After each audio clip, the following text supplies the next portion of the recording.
Olá, tudo bem, pessoal? Nesse vídeo nós vamos falar da membrana plasmática. Sim, membrana plasmática, uma estrutura extremamente importante para a célula, né? Sem membrana não existiria célula, não existiria célula. Aliás, a membrana plasmática também é conhecida como plasmalema. Já viu esse nome? Plasmalema é sinônimo, significa membrana plasmática. Agora, o que é a membrana plasmática? O que é a membrana plasmática? A membrana, na verdade, nada mais é que um envoltório celular. Agora, esse envoltório tem uma propriedade muito importante. Qual? Ele permite que a célula mantenha a composição química interna diferente da externa, não é? O que tem lá dentro, a composição química que tem lá dentro é diferente da que tem lá fora. Os sais, né? Fosfato, potássio, por exemplo, às vezes tem mais dentro, tem menos fora, ou vice-versa. E essa diferença de composição ocorre graças à ação da membrana, ao fato dela ser semi-permeável. Ela tem permeabilidade seletiva. Permeabilidade seletiva. Você fala, professor, mas a ação da membrana? Sim, a ação também, porque nós veremos que através da membrana ocorre também transporte ativo. Ocorre transporte passivo e ativo. Falaremos dos dois tipos de transporte, né? Agora, do ponto de vista químico, a composição da membrana, nós dizemos que a membrana tem uma composição glicolipoproteica. Nossa, que termo bonito, né? Glicolipoproteica. Na verdade, a maioria dos autores diz que a membrana é lipoproteica. Por que lipoproteica? A maior parte da membrana é constituída de lipídios, aliás, fosfolipídios, como eu vou mostrar, né? Lipídios e proteínas de membrana, tá? Então, ó, membrana é feita de lipídios, você lembra que são lipídios, os óleos, as gorduras, o fosfato, por exemplo, né? E proteínas. É claro que você já assistiu os dois vídeos que nós temos aqui, né? Tem um vídeo só falando de lipídios, outro falando de proteínas.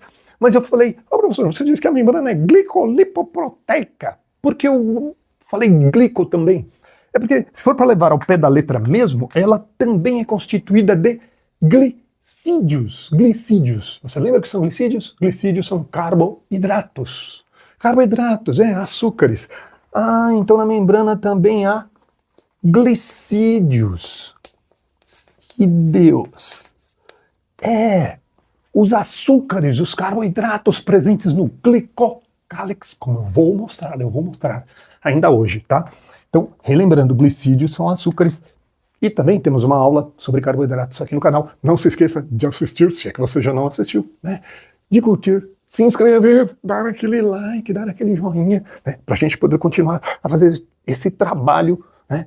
Pra te ajudar aí nas provas, nos vestibulares, né? No Enem. Então, olha só. Composição da membrana, glicolipoproteica. Ou, se você preferir, lipoproteica, porque 75% da membrana são lipídios. 20 a 25% são proteínas. Geralmente, os glicídios ficarão entre 3 a 5%, é uma fração bem menor da membrana, bem menor, mas não menos importante, como veremos, tá? Então, ó, faça aí as suas anotações, tá? Que a membrana é envoltório, que é importante porque é semipermeável, isso é importante, que a membrana é semipermeável, tem permeabilidade seletiva, né? Ela é, do ponto de vista químico, glicolipoproteica, ou como eu falei, acho que é mais fácil lembrar lipoproteica, né? Lipoproteica, a membrana é lipoproteica. E adivinha o que eu vou fazer? Sim, o que você está pensando, vou trocar a lousa mágica. Então, pessoal, estamos de volta aqui com a lousa mágica para falar da estrutura da membrana plasmática. A estrutura da membrana plasmática é o que a gente chama de uma bicamada de fosfolipídios. O que é bi? É dupla camada. São duas camadas de fosfolipídios. Essa bicamada associada com proteínas. É o que a gente chama de modelo mosaico fluido.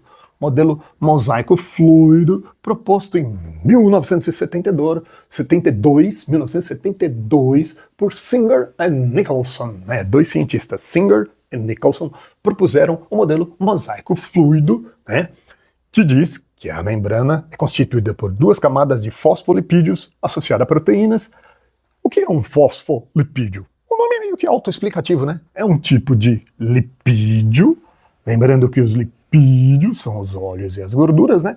Mas associado a fosfato, Na verdade, associado a um álcool secundário que contém fosfato na sua composição, né? Estruturalmente, a gente costuma representar didaticamente, né? Não que a molécula tenha exatamente essa estrutura, mas a gente representa como se fosse uma bolinha para representar o fosfato, então fosfolipídio, fosfolipídio, a bolinha seria o fosfato, e essas duas caudas, esses dois rabichinhos aqui, são cadeias de lipídios, são duas cadeias de lipídios, tá? Por isso é um fosfolipídio. Você tá vendo aqui, ó, fosfato, que a gente representou com uma bolinha, e as duas caudas, cadeias de lipídios. Agora, por que eu estou perdendo tempo, né? Por que eu estou gastando tempo falando aqui dos fosfolipídios, da composição dos fosfolipídios? Porque isso é extremamente importante para a formação da estrutura da membrana. Para a estrutura de bicamada, isso é importante. Por quê? Ó, o fosfato, ele tem uma propriedade em relação à água. Normalmente as moléculas em relação à água podem ser ou hidrofílicas ou hidrofóbicas. Qual a diferença? Hidrofílica, filos que têm afinidade por água. Moléculas que se misturam facilmente em água. Por exemplo, álcool, sais, fosfato. E tem as moléculas hidrofóbicas. Phobos, o que é phobos? Medo, quer dizer, na verdade não é medo, é não ter afinidade. Não tem afinidade por água. Por exemplo, óleos, gorduras, lipídios. Agora, o fosfolipídio, ele tem duas coisas ao mesmo tempo, o fosfato e a camada de lipídios. Então, um lado da molécula, esse da bolinha, é hidrofílico, é uma camada hidrofílica, é uma região hidrofílica, aliás, é uma região hidrofílica. Agora, essa porção aqui de baixo, por conter lipídios, ela não tem afinidade por água, pelo contrário, não tem afinidade por água. Então, essa região é hidrofóbica. Então, memorize, tem uma região hidrofílica e outra hidrofóbica, e a hidrofílica é essa aqui do fosfato, né? Agora, quando a molécula é assim, quando é as duas coisas ao mesmo tempo, quando a molécula é hidrofílica e hidrofóbica, nós dizemos que a molécula é anfipática. Ó, é anfi, tá? Não é antipática, é anfipática. O que é anfi? Dupla relação. Patia, a relação, ela tem uma dupla relação com a água. Por isso anfipática. Um lado hidrofílico, outro é hidrofóbico. Ou ainda, alguns autores falam que a molécula é anfifílica. Tá? É a mesma coisa, anfifílica e anfipática. Quer dizer, tem uma dupla relação, no caso aqui, com a água. Tá? Tem um lado que tem afinidade, o lado fosfato, e outro que não, o lado lipídico, o lado que contém os lipídios. Agora, como eu disse, isso é importante na formação da estrutura de bicamada da membrana. E agora eu vou fazer um desenho da bicamada da membrana, sim, e vou mostrar como isso tem importância, tá? Como isso tem importância. E é claro, antes de trocar a lousa mágica, eu dou aquela paradinha de lado, para você dar aquele pause, fazer as suas anotações, e depois você sai correndo rapidinho, tá? E aí, pessoal, estamos de volta com a lousa mágica agora para mostrar a estrutura da membrana plasmática. Sim, a estrutura do mosaico fluido. Imagine o seguinte. Imagine que esta esferazinha aqui é uma célula, tá bom? É uma célula. Esta é uma célula super ampliada. Ela já está grande aqui, né? Ela está bem grande.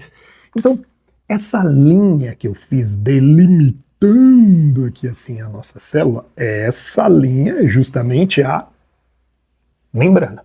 A membrana que separa o meio interno do meio externo. Mas como a membrana ela é bem fininha mesmo. Então eu vou fazer o seguinte, vou pegar um pedacinho dessa membrana, tá vendo esse pedacinho entre essas duas barrinhas? Esse pedacinho, tá vendo? Esse pedacinho de membrana aqui, e vou desenhar aqui, ó, só que super ampliado. Vou dar um super zoom, você tá vendo? O zoom da membrana. Então, isso que você tá vendo aqui é esse pedacinho super ampliado. E como eu peguei esse pedaço aqui da membrana, olha só, posicione-se, né? Perceba que se esse pedaço que tá aqui, então aqui é o exterior, é o lado de fora dessa membrana, certo? É o lado de fora. E aqui embaixo então, né, ó, esse pedaço tá aqui, então aqui embaixo é o interior, é o lado de dentro da membrana. É claro, porque eu peguei esse pedaço aqui. Bem óbvio, se eu tivesse pegado um pedaço aqui seria o lado de fora, aqui seria o lado de dentro, ou se fosse o contrário, né? Aqui seria o lado de fora, aqui o lado de dentro, se fosse aqui embaixo, também seria o contrário, né? Aqui seria o interior e aqui seria o exterior. Mas como eu peguei esse pedacinho aqui, ó, eu peguei esse pedacinho e ampliei aqui, então vamos combinar que aqui é o exterior e aqui o interior da célula, beleza? Detalhe, você viu que eu já adiantei aqui, que tem água, onde tem água do lado de fora e tem água do lado de dentro da célula. Tem água dos dois lados da célula. Água é fundamental para os seres vivos. Então, tem água aqui. Sim, é claro, tem água. Assim como a água, aqui dentro também tem água. E lembra que eu acabei de explicar que a estrutura do fosfolipídio tem um lado que é hidrofílico e outro que é hidrofóbico. Isso contribui para a formação dessa estrutura de bicamada. Essa estrutura que você está vendo aqui, ó. Quando eu falo em bicamada, duas camadas de fosfolipídios. Estou me referindo a isso aqui, ó. Esta é uma camada de fosfolipídios, né? Tá vendo? Essa camada aqui, ó. Essa é uma camada de fosfolipídios. E por que ela fica nessa posição assim? Porque assim, ó, você tá vendo? Fosfato, fosfato, fosfato, fosfato. Os fosfatos ficam virados para fora. E o que tem do lado de fora? Água. E lembra, fosfato é hidrofílico, tem afinidade por água. Então essa parte que gosta de água tá virada para água. Aí que legal. É. Agora, a camada de baixo, perceba que a camada de baixo, ó, essa é a camada de cima, essa é a outra camada, são duas camadas. A camada de baixo está, né, você viu? Ó, invertida. Por que ela fica invertida? Ora, porque assim a região hidrofílica, tá vendo? Essa região hidrofílica, os fosfatos ficam voltados para dentro, e o que tem do lado de dentro, lembra? Água. Água. Então olha que legal, né? Gosta de água. Essa parte gosta de água, essa parte gosta de água. Essas aqui não gostam. Então os lipídios ficam assim, voltados uns para os outros, né? Nessa região onde para a água, essa região para a água, e aqui no meio não para a água, aqui no meio essa é a região hidrofóbica, é a porção hidrofóbica.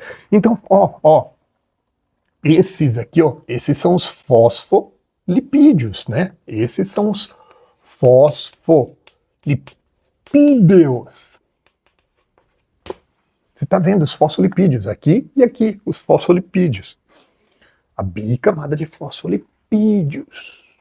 Você tem que tentar imaginar isso, essa estrutura que eu desenhei aqui, super ampliada, super ampliada. É, porque, nossa, já peguei um pedacinho daqui que já está ampliado e ainda ampliei, mas mesmo assim eu tô vendo só um pedacinho, né? Na verdade, nossa, se tivéssemos uma membrana dessa espessura, nossa, grossona assim, a célula seria enorme. Gigante! Muito, muito gigante. Não caberia nesse recinto, não. Imagine essa membrana, essa bicamada se continuando por toda a lousa, assim. Atravessando as paredes, perdendo de vista. Nossa. E pro outro lado, essa aqui também. Essa camada aqui também.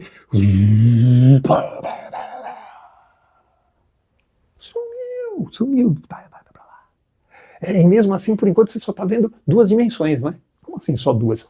Você está vendo para cima, para baixo e para os lados. O que está faltando? O que está faltando? A terceira dimensão. Como assim, professor? A terceira dimensão? Ó.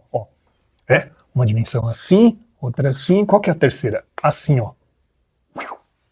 Saltando da lousa. Penetrando na lousa, né? Então imagine, se a gente estivesse de frente para essa membrana mesmo, ela continua para lá.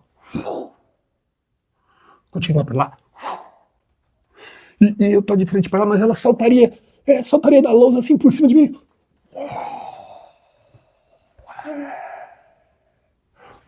Nossa, que louco, você imagina? Então, você dentro da célula, você olha assim e fala, nossa, olha, quantos fosfatos, olha um fosfato ali, outro fosfato lá. Você tá vendo uma nuvem, imagina uma verdadeira nuvem de bolinhas. Na verdade, não são bolinhas, goiaba, são os fosfatos. Mas de vez em quando nessa nuvem você vai olhar e vai ver, nossa, olha aquela coisa diferente ali, aquele outro, aqui. Olha, tem umas coisinhas diferentes. O que são essas coisas diferentes, professor? Olha só. Essa característica de formar essa bicamada, imagina, continuando para lá, para cá, e saltando por cima da lousa, né? Gera uma barreira para substâncias hidrofílicas. O que são substâncias hidrofílicas? Filos, que tem afinidade, hidros, por água, substâncias que têm afinidade por água. As substâncias lipídicas até passam facilmente. Por quê? Porque lipídios têm afinidade pelos lipídios mesmo. Então, se tivéssemos um lipídio aqui assim, ele atravessaria fácil a membrana. Um lipídio.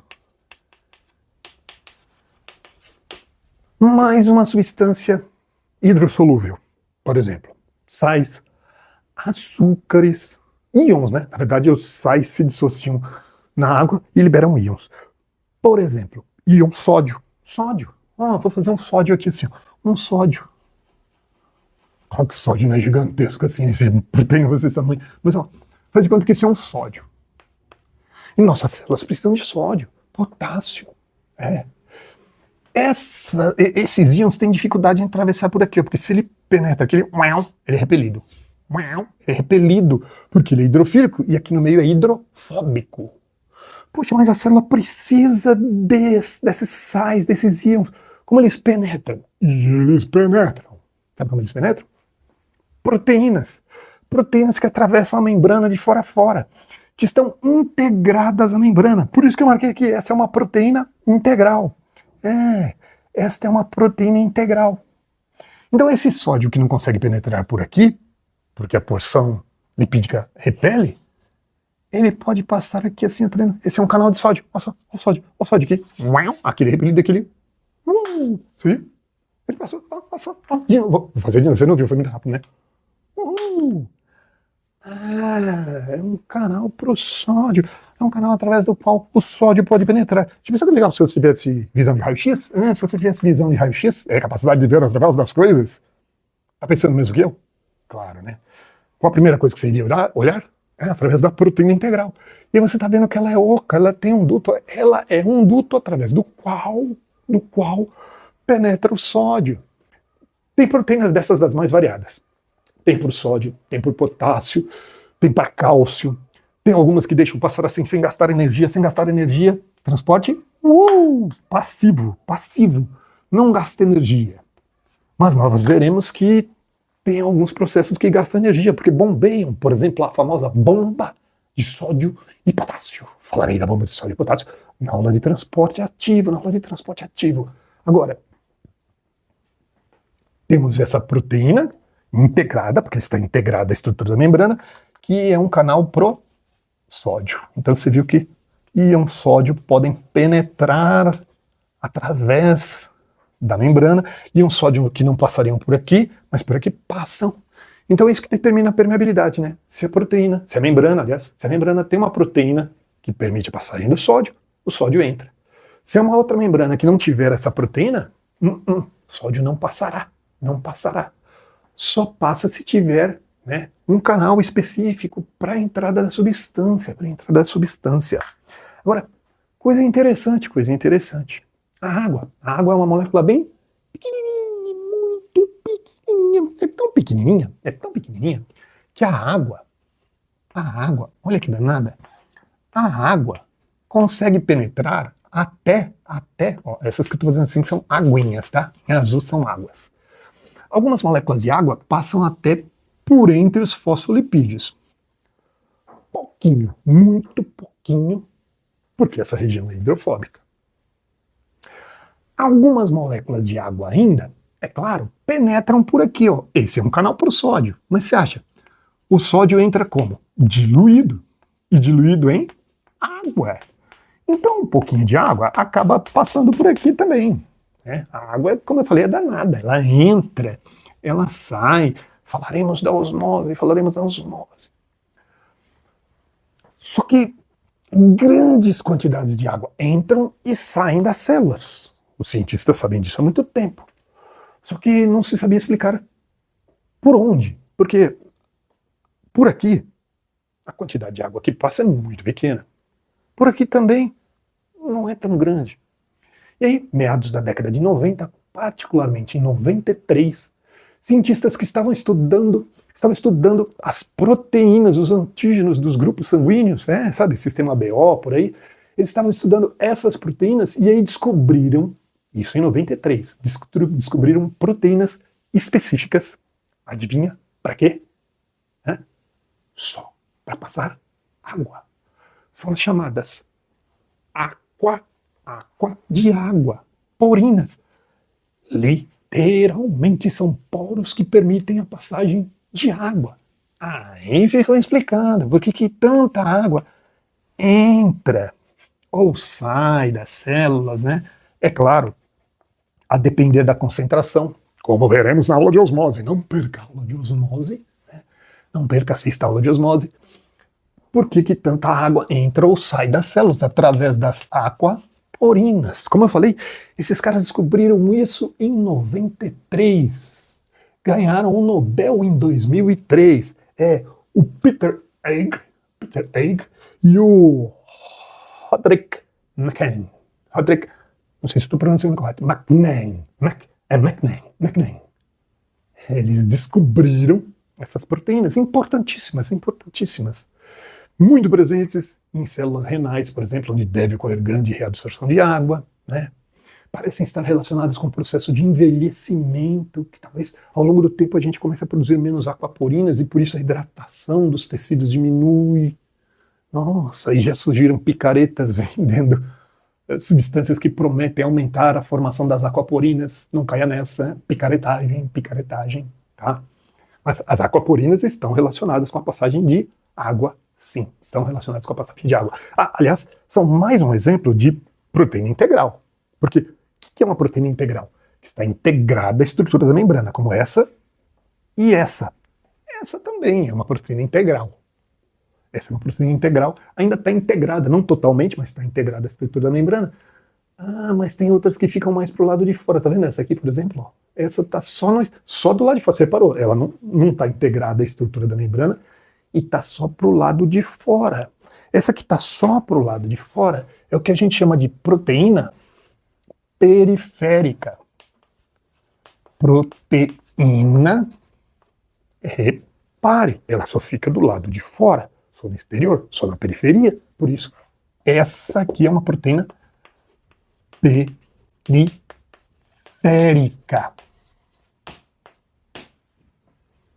Professor, e essa anteninha verdinha na proteína periférica? Você viu esse verdinho aqui? Você viu?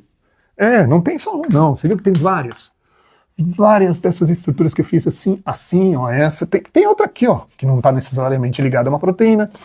Tem mais um aqui. Na verdade, existem vários mesmo. Vários. O que são esses que eu fiz assim? São os glicídios. Glicídeo. Outra proteína periférica aqui. Esse é um glicídio. Esse também é um glicídio. Lembra? São carboidratos.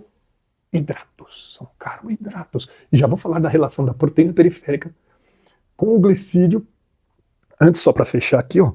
Você viu que eu fiz aqui umas estruturas em amarelo. Já tá até, ó, legendado. São moléculas de colesterol, que também são lipídios. Presentes em membrana de células animais, estão relacionadas com a fluidez. De acordo com a alteração de temperatura, a fluidez da membrana pode aumentar ou diminuir graças à presença de moléculas de colesterol. Colesterol, anota aí, ó. Fluidez. Aliás, fluidez porque... Você está vendo essa estrutura aqui assim? Por que mosaico fluido? Por que mosaico? O que é um mosaico? Você sabe o que é um mosaico? Mosaico é um desenho todo colorido, formado com formas diferentes, coloridas, né?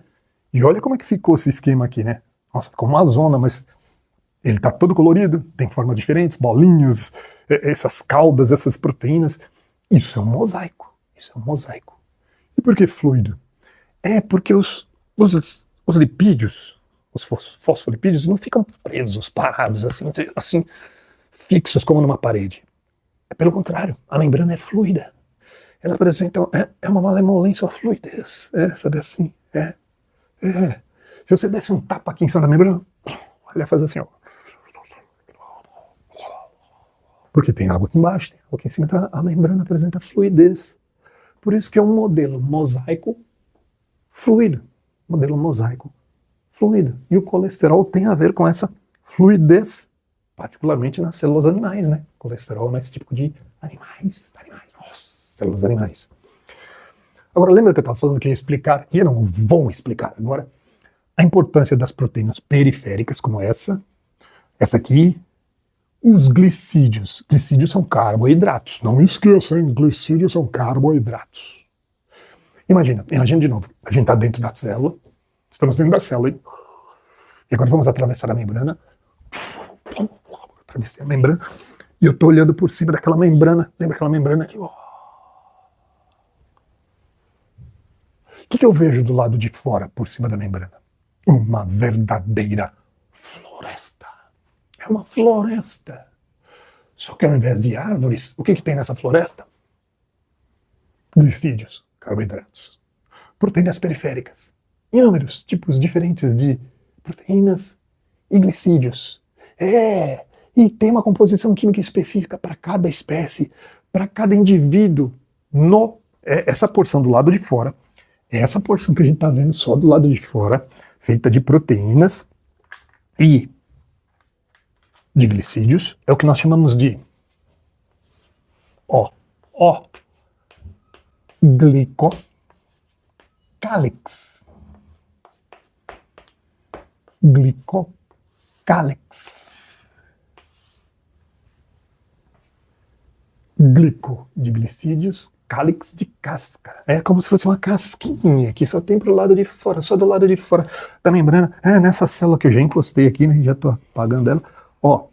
Se fosse possível ver com esse aumento, não seria, mas se fosse possível, o glicocálix, você iria ver o glicocálix como algo assim, sabe? Uma penugenzinha aqui só pro lado de fora, uma penugenzinha pro lado de fora de proteínas periféricas e glicídios.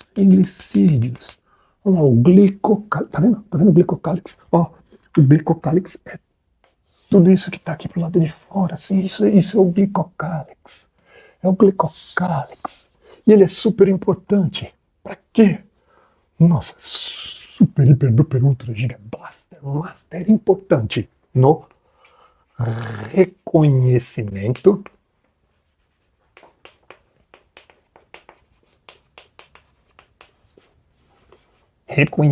quase não coube aqui, hein? Celular. Reconhecimento celular. Como assim reconhecimento celular? Sim, as células têm identidade. Como a gente. Você não tem sua carteira de identidade? Você tem carteira de identidade? E o que tem na sua carteira além da sua foto, das suas informações da sua foto? Tem lá a sua impressão digital, não é? Tem lá o seu dedão impresso. Por quê? A sua digital é só sua. Só sua. Só você tem essa. Ninguém tem uma igual à sua. A sua é só sua. A sua impressão digital é só sua. A minha é só minha. O glicocálix é a mesma coisa. Por quê? Por exemplo, por funcionamento do sistema imunitário, o sistema de defesa do organismo. Sim, sistema de defesa. Imagine, células estranhas penetram em seu organismo. Parasitas. O que seu sistema imune faz? Localiza, detecta e destrói as células estranhas. Mas como ele sabe que as células estranhas são as estranhas? E que as suas são as suas e não devem ser destruídas porque são as suas. Adivinha? Pelo glicocálix. Pela composição do glicocálix. Sim, pela composição do glicocálix. Olha que legal. Uma das primeiras linhas de defesa do organismo. Macrófagos. glóbulos brancos que têm longos pseudópodes, é como se fossem tentáculos, né? E célula não tem olho. Célula não tem olho. Eu falei para você, olha o glicocálix, mas a célula não vê. A célula não vê. Por isso que o macrófago tem pseudópodes, tentáculos com os quais ele apalpa, ele vai sentindo as células. Então uma célula passa por ele ali, ele está sempre dando uma blitz. A célula encostou lá, ele, opa, deixa eu sentir seu glicocálix aí, deixa eu te revistar. Tá certo, esse açúcar é daqui, esse glicídio, essa proteína também, pode passar. Célula humana, essa fica, joia. Mas aí vem uma outra célula estranha, um parasita, né? Um invasor, ele vai apalpar assim uma ameba, por exemplo. Opa, tem algo estranho aqui, hein? Tem algo diferente. Epa, essa célula não é humana, pode ser um parasita. Então o que ele faz com essa célula? Fagocita. Engloba e digere a célula estranha, destrói a célula estranha. Se forem poucas, beleza, os macrófagos dão conta do recado. Mas se forem muitas, eles fagocitam, analisam a composição, transferem essa informação para linfócitos, uma segunda linha de defesa, Os linfócitos vão produzir proteínas para neutralizar o parasita. São os anticorpos. Os anticorpos. Mas aí já estamos entrando numa segunda linha de defesa. Mas você viu que tudo começa, o reconhecimento se dá graças ao glicocálix, aquela palpadinha que os macrófagos vão dando ali no glicocálix. Legal, né? Agora, olha só como isso é importante, né? Na medicina atual. O que nós fazemos? Transfusões, transplantes. Isso pode ser um problema. Por quê? O que se faz num transplante? Pegamos órgãos de um indivíduo, ou tecidos, e colocamos em outro indivíduo. E o que pode dar errado? Imagina. O macrófago pode chegar junto, dar aquela palpadinha e falar, opa, peraí, essa célula é humana, beleza. Mas não é desse cara não. É de um outro indivíduo. Então ele pode começar um ataque. É a rejeição. Esse é um dos problemas dos transplantes, né? Encontrar doadores, e dependendo do órgão, doadores compatíveis, né? Às vezes você precisa de doadores compatíveis, por isso que a gente às vezes procura primeiro na família, né? Agora, isso mudou muito da década de 80, meados da década de 80, 1980 para cá. Por quê? Desenvolveram medicamentos, o mais famoso a ciclosporina, imunossupressores. O que são imunossupressores? Medicamentos que suprimem, que diminuem a ação do sistema imunitário. Você fala, mas isso é bom, professor? Se você baixa a imunidade, diminui o risco de ocorrer rejeição. Nossa, daí foi uma revolução. Porque até meados da década de 80, existia tecnologia cirúrgica para fazer transplantes. Faziam transplantes de coração, de fígado, mas a maioria dava rejeição. Já com imunossupressor isso mudou. Hoje em dia é muito comum, muito frequente a gente ouvir falar de transplantes, transfusões, né? Aliás, eu particularmente, eu sou transplantado. Sério, eu sou transplantado. Não chega a ser um órgão, né? Mas eu tenho transplantes de córnea. Não sei se dá para ver na câmera. Minhas córneas foram transplantadas. Eu tinha um problema de visão em que foi necessário fazer o transplante de córneas. Então eu voltei a enxergar graças à solidariedade de doadores. Então ficou apelo aí, né, para doação de órgãos, né? No meu caso, córnea, não tecido, né? Não cheguei a tomar ciclosporina, só colírios à base de cortisona já diminui o risco, né, para que não ocorresse rejeição. Agora, no caso de um transplante de coração, fígado, pulmão, o indivíduo vai ter que tomar um imunossupressor, né? Professor, mas o cara vai ficar com a imunidade baixa para o resto da vida? Geralmente os médicos fazem o seguinte, logo após o transplante, mega doses de imunossupressor para não dar rejeição. Mas aí o indivíduo ficando numa ala isolada do hospital para não pegar infecção, porque é muito arriscado, né? À medida que o transplante vai se adaptando ao corpo, vai diminuindo, o médico vai tentar diminuir o máximo possível a dose dos imunossupressores para chegar num ótimo, né? O que é o ótimo? Uma dose mínima para que não haja rejeição, mas para que o indivíduo também não contraia infecções constantemente. Nossa, você viu que legal? Quão importante a composição da membrana do glicocálix, dos açúcares de membrana, né, que são específicos para cada indivíduo, como eu falei. É isso aí então, galera.